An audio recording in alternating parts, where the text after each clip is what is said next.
নমস্কার বন্ধুরা, আশা করি সবাই খুব ভালো আছেন। গত ভিডিওতে আমি আপনাদেরকে ডব্লিউবি ফুডের ডাটা এন্ট্রি অপারেটর যে নোটিফিকেশান বেরিয়েছিল সেই নোটিফিকেশান নিয়ে সমস্ত ডিটেল আলোচনা করে দিয়েছিলাম। তো আজকের এই ভিডিওতে আমি সেই ডাটা এন্ট্রি অপারেটরের আপনারা কিভাবে অনলাইনে অ্যাপ্লিকেশানটা করবেন সেই সম্পর্কিত সমস্ত ডিটেলসটা স্টেপ বাই স্টেপ অ্যাপ্লিকেশানের প্রসেসটা আজকের এই ভিডিওতে দেখিয়ে দেবো। যদিও ভিডিওটি করতে অনেকটাই দেরি হয়ে গিয়েছে, তবুও হাতে মোটামুটি এখনও 6 দিন আছে। 6 দিনের মধ্যে আপনারা সবাই খুব ইজিলি অ্যাপ্লিকেশানটা করতে পারবেন। ভিডিওটি কিন্তু সম্পূর্ণটা দেখবেন। একবার ভিডিওটা সম্পূর্ণ দেখে নিলে তাহলে কিন্তু আপনাদের অনলাইনে অ্যাপ্লিকেশান করতে কোথাও কোনো প্রবলেম হবে না। ভিডিওটি একটু লেন্দি হবে, কারণ আপনাদেরকে পুরো ডিটেলসে ভিডিওটা বুঝিয়ে দেখিয়ে বলতে হয়। তো আপনারা যখন অ্যাপ্লিকেশানটা করবেন, অ্যাপ্লিকেশানটা ফুল করতে হার্ডলি 10 থেকে 12 মিনিট আপনাদের সময় লাগবে। তাই ভিডিওটি কোথাও স্কিপ না করে শুরু থেকে শেষ পর্যন্ত মনোযোগ সহকারে আগে দেখে নেবেন, তারপরে অনলাইন অ্যাপ্লিকেশান করবেন। দেরি না করে ভিডিওটি শুরু করা যাক। তবে নতুন ভিউয়ার্সদের কাছে আমার একটাই অনুরোধ, আপনারা প্লিজ চ্যানেলটিকে সাবস্ক্রাইব করে ভিডিওটিকে একটি লাইক করবেন এবং পারলে অবশ্যই ভিডিওটিকে একটু বেশি বেশি করে শেয়ার করে দেবেন। অলরেডি যারা সাবস্ক্রাইব করে রেখেছেন চ্যানেলটিকে তাদেরকে অসংখ্য ধন্যবাদ। তাহলে চলুন শুরু করা যাক আজকের অনলাইন অ্যাপ্লিকেশান প্রসেসের সমস্ত ভিডিওটি। সবার প্রথমে আপনারা গুগলে গিয়ে https://food.wb.gov.in লিখে সার্চ করে নেবেন, অথবা ক্রমে গিয়ে ডাইরেক্ট সার্চ করতে পারেন ডব্লিউবি ফুড বলে। যদি ডব্লিউবি ফুড বলে সার্চ করেন তাহলে এরকম একটি লিঙ্ক আপনাদের সামনে ওপেন হয়ে চলে আসবে। এই food and supply department, government of West Bengal, এই লিঙ্কে আপনাদেরকে ক্লিক করতে হবে। এই লিঙ্কে ক্লিক করলেই আপনারা West Bengal food and supply ডিপার্টমেন্টের অফিসিয়াল হোম পেজে চলে আসবেন। এখানে আসার পরে সিম্পলি একটু স্ক্রল করে নিচের দিকে আসবেন। নিচের দিকে এলে রিক্রুটমেন্ট বলে একটি অপশান পাবেন। এই রিক্রুটমেন্ট অপশানের উপর আপনাদেরকে ক্লিক করতে হবে। এখানে ক্লিক করলেই পরবর্তী নোটিফিকেশান পেজ আপনাদের সামনে ওপেন হয়ে যাবে। এখানে উপরে দেখতে পাচ্ছেন food and supply department, government of West Bengal, recruitment notice, যেখানে সমস্ত রিক্রুটমেন্টের নোটিফিকেশানগুলো দেওয়া আছে, তার notification number, recruitment details, notification link, opening date, last date of submission, সমস্ত ডিটেলস এক এক করে দেওয়া আছে। এখানে মোট 2টো নোটিফিকেশান আছে। আমাদের এখানে যে 2 নম্বর নোটিফিকেশান, সেটার উপরেই আমরা অনলাইন অ্যাপ্লিকেশান করব। Engagement of 26 contractual data entry operator on purely temporary basis for a period of 1 year, যেটার পাশে তার নোটিফিকেশান লিঙ্কটি দেওয়া আছে, এবং অনলাইন অ্যাপ্লিকেশান স্টার্ট ডেট এবং অনলাইন অ্যাপ্লিকেশান সাবমিশনের লাস্ট ডেট এখানে দেওয়া আছে 20/6/2025 বিকেল 5:30 পর্যন্ত এখানে আবেদন করা যাবে। এর নিচে অ্যাপ্লাই নামের বটম আছে। এই অ্যাপ্লাই নাও বটমে আপনাদেরকে ক্লিক করতে হবে। ক্লিক করে পরবর্তী স্টেপ কমপ্লিট করতে হবে। অ্যাপ্লাই নামে ক্লিক করার সাথে সাথে নেক্সট পেজ চলে আসবে, যেখানে আপনাদের এন্টার আধার নাম্বার বলেছে, অর্থাৎ এখানে আপনাদেরকে আপনাদের যে আধার নাম্বার আছে সেই আধার নাম্বার পুট করতে হবে, এবং আধার নাম্বার দেওয়ার পরে ডান দিকে যে গেট ওটিপির অপশানটি দেওয়া আছে, এই গেট ওটিপিতে আপনাদেরকে ক্লিক করতে হবে।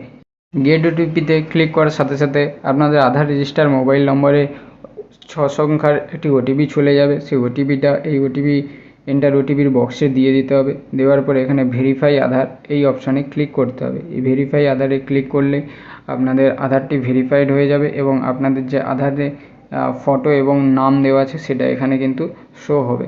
তো তারপর এই কন্টিনিউ অপশানে ক্লিক করবেন। কন্টিনিউ অপশানে ক্লিক করলে পরবর্তী পেজ ওপেন হয়ে আসবে। এখানে ইম্পর্টেন্স বলে কিছু ডিটেলস দেওয়া আছে। বলেছে you can apply for multiple post. এখানে মাল্টিপল পোস্টে অ্যাপ্লাই করতে পারবেন, বাট এখানে কিন্তু একটাই পোস্ট আছে, ডাটা এন্ট্রি অপারেটর। 2 নম্বরে বলেছে please verify the information you have provided before proceeding to the next step. বলছে সমস্ত ডিটেলস কিন্তু আপনাদেরকে এখানে ভালো করে ভেরিফাই করে নিতে বলছে নেক্সট স্টেপে প্রসিড করার জন্য।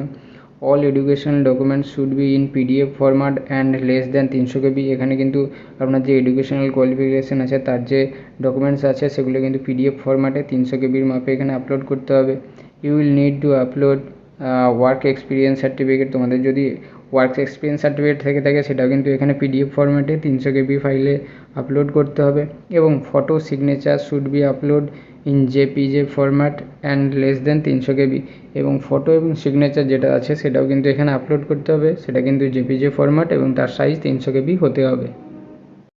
এবার নিচে দেওয়া আছে select the post or post you want to apply. এবার নিচে আপনাদের কিন্তু আপনাদের যে পোস্টের জন্য অ্যাপ্লাই করতে চাইছেন সেটা সিলেক্ট করে নিতে হবে। এখানে একটাই পোস্ট আছে, ডাটা এন্ট্রি অপারেটর। এই ডাটা এন্ট্রি অপারেটর পাশে যে চেক বক্সটি আছে এই চেক বক্সে আপনাদেরকে ক্লিক করে দিতে হবে। এরপর আপনারা যে 12টি ডিস্ট্রিক্টের জন্য ভ্যাকেন্সি বেরিয়েছে সেই 12টি ডিস্ট্রিক্টের কোন ডিস্ট্রিক্টে আপনারা অ্যাপ্লাই করতে চাইছেন সেটা কিন্তু এখানে আপনাদেরকে সিলেক্ট করতে হবে। এখানে বলা আছে select district you are going to apply. আপনি কোন ডিস্ট্রিক্টের জন্য অ্যাপ্লাই করতে চাইছেন আপনারা আপনাদের পছন্দের ডিস্ট্রিক্ট এখান থেকে সিলেক্ট করে নেবেন। আপনাদের ডিস্ট্রিক্ট সিলেক্ট করার পরে নিচে সাবমিট অপশানে ক্লিক করবেন। আমি এখানে পূর্ব মেদিনীপুর সিলেক্ট করলাম। পূর্ব মেদিনীপুরের পাশে যে চেক বক্স আছে এই চেক বক্সে ক্লিক করে সাবমিট অপশানে ক্লিক করব। সাবমিট অপশানে ক্লিক করার সাথে সাথে আপনাকে এখানে একটা ইন্টারফেস আসবে যেখানে বলা হচ্ছে আপনি যে ডিটেলস দিয়েছেন সেটা সঠিক আছে। সেটা যদি সঠিক হয় তাহলে বলা হচ্ছে do you want to proceed to the next step. আপনি কি পরবর্তী স্টেপের জন্য এগিয়ে যেতে চান। তা যদি আপনাদের সঠিক ডিস্ট্রিক্ট চুজ থাকে তাহলে এখানে ইয়েসে ক্লিক করবেন, আর যদি না হয় তাহলে নো করবেন। আমি এখানে ইয়েস করে পরবর্তী স্টেপে চলে এলাম। এখানে আপনাদের যে নাম সেই নামটা কিন্তু আধার বেসিসে এখানে শো হয়ে যাবে। এরপর এখানে আপনাদের গার্ডিয়ান ডিটেলস, অ্যাড্রেস ডিটেলস সমস্ত কিন্তু এক এক করে ফিল আপ করতে হবে। ফার্স্টে আপনাদের ফাদার নেম এখানে দিয়ে দেবেন, first name, middle name, last name. তারপরে আপনাদের মাদার নেমের first name, middle name, last name দিয়ে দেবেন। এরপরে আপনাদের যে ভ্যালিড ইমেল আইডি আছে ইমেল আইডির ঘরে দিয়ে দেবেন। তারপরে আপনাদের যে mobile number, valid mobile number এই ঘরে দিয়ে ভেরিফাই করবেন। ভেরিফাই করলে আপনাদের মোবাইলে 10 সংখ্যার ওটিপি যাবে, সেই ওটিপিটা কিন্তু এখানে ফুট করে ভেরিফাই করে নেবেন। এরপরে ডেট অফ বার্থ আপনাদের আধার ধরে বাই ডিফল্ট এখানে আপনাদের ডেট অফ বার্থ কিন্তু শো হবে, এবং নিচে সিলেক্ট জেন্ডার, আপনাদের যে জেন্ডার সেটাও কিন্তু বাই ডিফল্ট এখানে চলে আসবে। মোবাইল নাম্বার ভেরিফাইড হয়ে যাওয়ার পর সমস্ত ডিটেলস দেখে নেবে।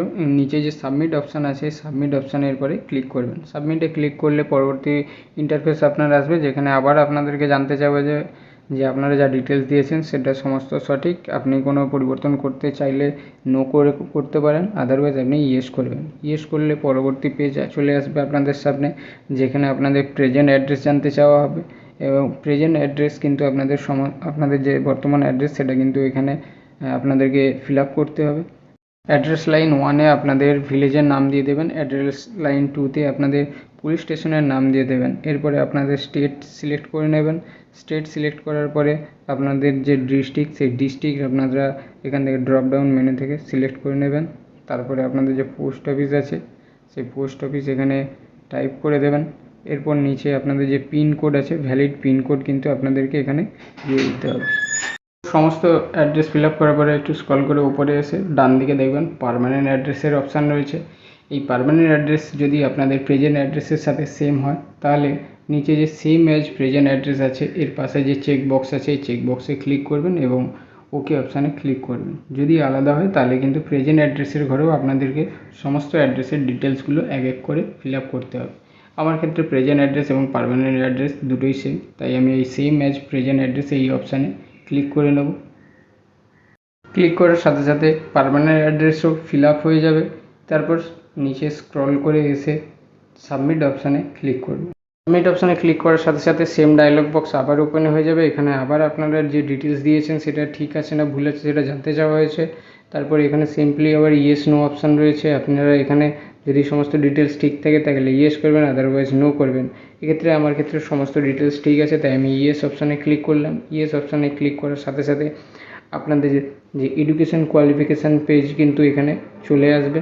এখানে দেখতে পাচ্ছেন educational qualification please upload documents in PDF format within 300 KB। অর্থাৎ এখানে আপনাদের যাবতীয় এডুকেশন কোয়ালিফিকেশান যেগুলো আছে সেগুলো এখানে ফিল আপ করতে হবে, প্লাস আপনাদেরকে কিন্তু সাপোর্টিং ডকুমেন্ট কিন্তু এখানে আপলোড করতে হবে যেটার ফরম্যাট পিডিএফ হতে হবে এবং 300 KB সাইজের মধ্যে এখানে কিন্তু আপনাদেরকে ডকুমেন্টগুলো এক এক করে আপলোড করতে হবে। এখানে আপনাদের ক্লাস 10, ক্লাস 12 এবং এসেনশিয়াল কোয়ালিফিকেশান যেটা আপনাদের গ্র্যাজুয়েশন সেটা এখানে চুজ করে নিতে হবে, সেটা আর্টস না সায়েন্স না কমার্স। দেন নিচে কম্পিউটার এডুকেশান যেটি আছে কম্পিউটার এডুকেশানের যে আপনারা ডিপ্লোমা বা সার্টিফিকেট কোর্স আছে সেগুলো এখানে এক এক করে ফিল আপ করবেন। দিয়ে তার সাপোর্টিং ডকুমেন্টস আপলোড করবেন। ফার্স্টে আপনাদের বোর্ড ইউনিভার্সিটি দেবেন, ম্যাক্সিমাম নাম্বারের মানে আপনাদের যে ফুল মার্কসের পরীক্ষা হয়েছে, যে কত মার্কসের পরীক্ষা হয়েছে সেটা দেবেন। তারপরে কত মার্কস অফ দেন, কত নাম্বার পেয়েছেন, পার্সেন্টেজ কত, কোন ইয়ারে পাস করেছেন। তারপরে চুজ ফাইল অপশানে ক্লিক করে তার এগেনস্টে আপনাদের যে সার্টিফিকেট আছে বা মার্কশিট আছে সেটা কিন্তু এখানে আপলোড করে দিতে হবে। এই চারটে ডকুমেন্টস আপলোড করার পর নিচে সাবমিট অপশানে চলে যাবেন। সাবমিট অপশানে ক্লিক করার আগে সমস্ত ডিটেলসটা একবার ভালো করে দেখে নেবেন, তারপরে কিন্তু আপনারা সাবমিট অপশানে ক্লিক করবেন। একবার সাবমিট হয়ে গেলে কিন্তু আপনারা আর কোনো কিছু চেঞ্জ করতে পারবেন না। সাবমিট অপশানে ক্লিক করার সাথে সাথে আপনাদের কাছে আবার সেম ডায়লগ বক্স আসবে, যেখানে আপনাদের সমস্ত ডিটেলস সঠিক আছে কিনা সেটা যাচাই করার জন্য ইয়েস নোর অপশান রয়েছে। যদি সমস্ত কিছু ঠিক থাকে তাহলে প্রসিড করার জন্য ইয়েস অপশানে ক্লিক করবেন। ইয়েস অপশানে ক্লিক করার সাথে সাথে আপনাদের পরবর্তী পেজ চলে আসবে, যেখানে আপনাদের ওয়ার্ক এক্সপিরিয়েন্সের সম্পর্কে সমস্ত কিছু ডিটেলস দিতে বলা হয়েছে। এখানে বলা হয়েছে please upload your work experience details in chronological order. Your earliest experience should be added first and your most recent experience should be added last. অর্থাৎ এখানে আপনাদের যে এক্সপিরিয়েন্স আছে সেই এক্সপিরিয়েন্স সার্টিফিকেট কিন্তু আপনাদেরকে ক্রনোলজিক্যাল অর্ডারে দিতে বলা হয়েছে। অর্থাৎ আপনাদের যেটা ফার্স্ট এক্সপিরিয়েন্স সার্টিফিকেট সেটা কিন্তু ফার্স্টে আপলোড করতে বলা হয়েছে, এবং তারপরে পরবর্তী এক্সপিরিয়েন্সগুলো এক এক করে আপলোড করতে বলা হয়েছে। অর্থাৎ যেটা আপনার রিসেন্ট এক্সপিরিয়েন্স সেটা কিন্তু সবার শেষে আপলোড করবেন, ঠিক আছে। আপনার ফার্স্ট যে এক্সপিরিয়েন্স সার্টিফিকেট সেটা কিন্তু ফার্স্টে দেবেন, তারপরে লাস্টে যেটা এক্সপিরিয়েন্স সার্টিফিকেট সেটা কিন্তু সবার শেষে আপলোড করবেন। তো এখানে আপনাদেরকে নেম অফ দ্য অর্গানাইজেশনের নাম জানতে চাওয়া হয়েছে, ডেজিগনেশন কোন ডেজিগনেশনে আপনি আছেন, এরপর আপনি কবে থেকে কতদিন পর্যন্ত সেখানে কাজে আছেন সেটা এখানে উল্লেখ করে দিতে হবে। অর্থাৎ আপনি ওয়ার্ক ফ্রম কবে থেকে জয়েন করেছেন এবং ওয়ার্ক টু কতদিন পর্যন্ত করেছেন সেই ডেট এখানে কিন্তু আপনাকে মেনশান করে দিতে হবে। আবার অনেক ক্ষেত্রে কী হয়েছে, আপনি কোথাও কাজে জয়েন করেছেন কিন্তু এখনও সেখানে কাজ করছেন, তাহলে এখানে যে আই কারেন্টলি ওয়ার্ক হেয়ার এই অপশান আছে, এর পাশে যে চেক বক্স আছে এখানে ক্লিক করবেন। ধরুন এখানে একটা ডেট মেনশান করে দিলাম 1/6/2025 জয়েন করেছেন, এখনও কাজ করছেন, তাহলে তার জন্য আই কারেন্টলি ওয়ার্ক হেয়ার এই অপশানে চেক বক্সে ক্লিক করবেন, তাহলে উপরে দেখবেন যে প্রেজেন্ট বলে অপশানটি শো হবে। এরপর নিচে area of work maximum 5000 character including space, অর্থাৎ আপনার যে কাজের সম্পর্কিত কিছু ডিটেলস এখানে কিন্তু 5000 ক্যারেক্টারে আপনাকে উল্লেখ করে দিতে বলা হয়েছে। Upload experience certificate, any other valid documents related to work experience, আপনার ওয়ার্ক এক্সপিরিয়েন্সের যে সার্টিফিকেট সেটা এখানে আপলোড করতে বলা হয়েছে, যেটার সাইজ হচ্ছে 300 KB এবং PDF ফরম্যাট। তারপর সিম্পলি নিচে অ্যাড অপশানে ক্লিক করে অ্যাড হয়ে যাবে। এবার যদি আপনার কোনো এক্সপিরিয়েন্স সার্টিফিকেট না থেকে থাকে, আপনার যদি কোনো এক্সপিরিয়েন্স না থেকে থাকে, তাহলে নিচে I don't have work experience এই যে অপশানটি আছে এর পাশে যে চেকবক্সটি, এই চেকবক্সে আপনাকে কিন্তু ক্লিক করতে হবে। এই চেকবক্সে ক্লিক করলে আপনার পরবর্তী পেজ ওপেন হয়ে যাবে। যদি আপনার একাধিক এক্সপিরিয়েন্স থেকে থাকে তাহলে এখানে এই অ্যাড অপশানে ক্লিক করার পরে আবার একটি পেজ আসবে, যেখানে আবার আপনার পরবর্তী এক্সপিরিয়েন্সের ডিটেলস দিতে বলা হবে। তো সেখানে সিম্পলি আপনার যদি আরও এক্সপিরিয়েন্স থেকে থাকে সেম একই প্রসেসে এক্সপিরিয়েন্স অ্যাড করবেন, অথবা ওপরে দেখতে পাচ্ছেন submit or add more experience from below, অথবা আপনার যদি আরও এক্সপিরিয়েন্স থেকে থাকে সেটা ডিটেলস নিচে দিতে বলা হয়েছে, অথবা আপনি আবার এই উপরে যে সাবমিট অপশান আছে এখানে ক্লিক করে দেবেন। এই সাবমিট অপশানে ক্লিক করলে আপনার পরবর্তী পেজ ওপেন হবে। তো নেক্সট পেজে সেম ডায়লগ বক্স, আপনার ওয়ার্ক এক্সপিরিয়েন্স রিলেটেড যা ডিটেলস দিয়েছেন সেটা সমস্ত কিছু ঠিক আছে কিনা সেটা জানতে চাওয়া হয়েছে। যদি ঠিক থাকে তারপরে বলা হচ্ছে do you want to proceed, আপনি কি প্রসিড করতে চান। যদি সব কিছু ঠিক থাকে তাহলে ইয়েস করবেন, আদারওয়াইজ নো করবেন। আমার এখানে সমস্ত কিছু ডিটেলস ঠিক আছে, তাই আমি ইয়েস অপশানে ক্লিক করব। ইয়েস অপশানে ক্লিক করার সাথে সাথে নেক্সট পেজ চলে আসবে, যেখানে আপনাকে আপনাদের যে ফটো এবং সিগনেচার আছে সেই ফটো এবং সিগনেচার আপলোড করতে বলা হবে। এরপরে আপনাদের এরকম ডকুমেন্টস আপলোড সেকশন চলে আসবে, যেখানে বলা হয়েছে only JPJ or JPG file format is accepted and maximum file size allowed is 300 KB। অর্থাৎ এখানে যে ডকুমেন্টস সেই ডকুমেন্টসের সাইজ কিন্তু ম্যাক্সিমাম 300 KB এবং সেটার ফরম্যাট কিন্তু দিয়ে জেপিজি অর জেপিইজি ফরম্যাট হতে হবে। এরপর এখান থেকে সিলেক্ট ডকুমেন্ট টাইপে ডকুমেন্টটাই সিলেক্ট করে নেবেন। ফার্স্টে সিগনেচার সিলেক্ট করবেন, সিগনেচার সিলেক্ট করার পরে আপলোড ডকুমেন্টের পাশে যে চুজ ফাইল অপশান পাবেন, এই চুজ ফাইলে ক্লিক করে আপনাদের যে সিগনেচার আছে সেই সিগনেচার জেপিজি ফরম্যাটে কিন্তু এখানে আপলোড করতে হবে। চুজ ফাইল অপশান করে আপনার ফাইলটি সিলেক্ট করে নেবেন। পাশে থাকে অ্যাড অপশানে ক্লিক করবেন। অ্যাড যদি না করেন তাহলে কিন্তু আপনার ডকুমেন্টটি আপলোড হবে না। এরপরে আবার সিলেক্ট ডকুমেন্ট টাইপে ক্লিক করে ফটো সিলেক্ট করে নেবেন। দেওয়ার পরে চুজ ফাইল অপশানে ক্লিক করে আপনাদের যে ফটো আছে সেই ফটোটা কিন্তু এখানে আপলোড করে নেবেন। আপলোড করার পরে সেম ডান দিকে থাকা অ্যাড অপশানে ক্লিক করবেন। অ্যাড অপশানে ক্লিক করলে তবেই কিন্তু আপনার ডকুমেন্টসটি এখানে আপলোড হবে। ডকুমেন্টস দুটি আপলোড করলেন সেটার কিন্তু ডিটেলস এখানে দেখতে পাবেন, সিরিয়াল নাম্বার 1, 2 করে, এবং ডকুমেন্টস টাইপ দেখতে পাচ্ছেন, ডকুমেন্টসের সিগনেচার, তারপরে ফাইল নেম কী দিয়েছেন সেটা এখানে দেখতে পাবেন, তার নিচে ফটো এবং তার যে ফাইল নেম আছে সেটা দেখতে পাবেন। এরপর যদি মনে হয় যে আপনি ফটো বা সিগনেচারটা ডিলিট করে অন্য কোনো ফটো সিগনেচার আপলোড করতে চান, তাহলে ডান দিকে থাকা ক্রস চিহ্নে ক্লিক করে সেটা ডিলিট করে আবার নতুন করে অ্যাড করতে পারেন। এরপর নিচে যে সাবমিট অপশান আছে এই সাবমিট অপশানে ক্লিক করবেন। সাবমিট অপশানে ক্লিক করলে আবার আপনার কাছে জানতে চাওয়া হবে যে আপনি যে ডকুমেন্টস আপলোড করেছেন সেই ডকুমেন্টসগুলোর ডিটেলস সমস্ত কিছু সঠিক। যদি সঠিক হয় নিচে বলা আছে do you want to proceed, আপনি কি প্রসিড করতে চান, যদি সব ঠিক থাকে তাহলে ইয়েস করবেন, আদারওয়াইজ নো করবেন।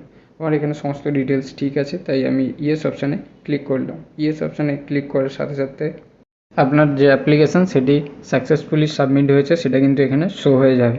এবং বলা আছে application has been submitted successfully, your application ID, আপনার যে অ্যাপ্লিকেশান আইডি আছে সেটাও কিন্তু এখানে শো হবে। এই অ্যাপ্লিকেশান আইডিটি আপনি নোট করে রাখবেন, পরবর্তীতে আপনার অ্যাপ্লিকেশানের স্ট্যাটাস দেখার জন্য এটা কিন্তু লাগবে। তো এখান থেকে আপনি আপনার যে অ্যাপ্লিকেশানের সমস্ত ডিটেলসটি কিন্তু স্ক্রল ডাউন করে সমস্ত ডিটেলসটা ভালো করে ভেরিফাই করে নেবেন।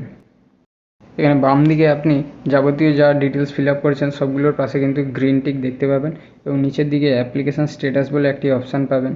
এই অ্যাপ্লিকেশান স্ট্যাটাসে যখন আপনি ক্লিক করবেন আপনার যে অ্যাপ্লিকেশানের স্ট্যাটাস সেটা কিন্তু আপনি দেখতে পাবেন। এখানে ক্লিক করলে দেখুন এরকম চলে আসবে ইন্টারফেস, যেখানে দেওয়া আছে application status of your application, বলা হয়েছে সাবমিশন কমপ্লিটেড, অর্থাৎ আপনার অ্যাপ্লিকেশান কমপ্লিট হয়ে গেছে। এবং under verification and call letter, এরপরে আপনার অ্যাপ্লিকেশানটি ভেরিফাই হবে এবং তারপরে আপনার এক্সামের জন্য কল লেটার দেওয়া হবে। বাম দিকে নিচে যে লগ আউট অপশান আছে এখানে ক্লিক করে আপনি পেজটা থেকে লগ আউট হয়ে বেরিয়ে আসতে পারবেন। এইভাবে আপনারা আপনাদের অ্যাপ্লিকেশানটি কমপ্লিট করে নেবেন। আশা করি ভিডিওটি আপনাদের হেল্পফুল হয়েছে। যদি ভিডিওটি ভালো লেগে থাকে অবশ্যই ভিডিওটি লাইক করবেন। Thank you.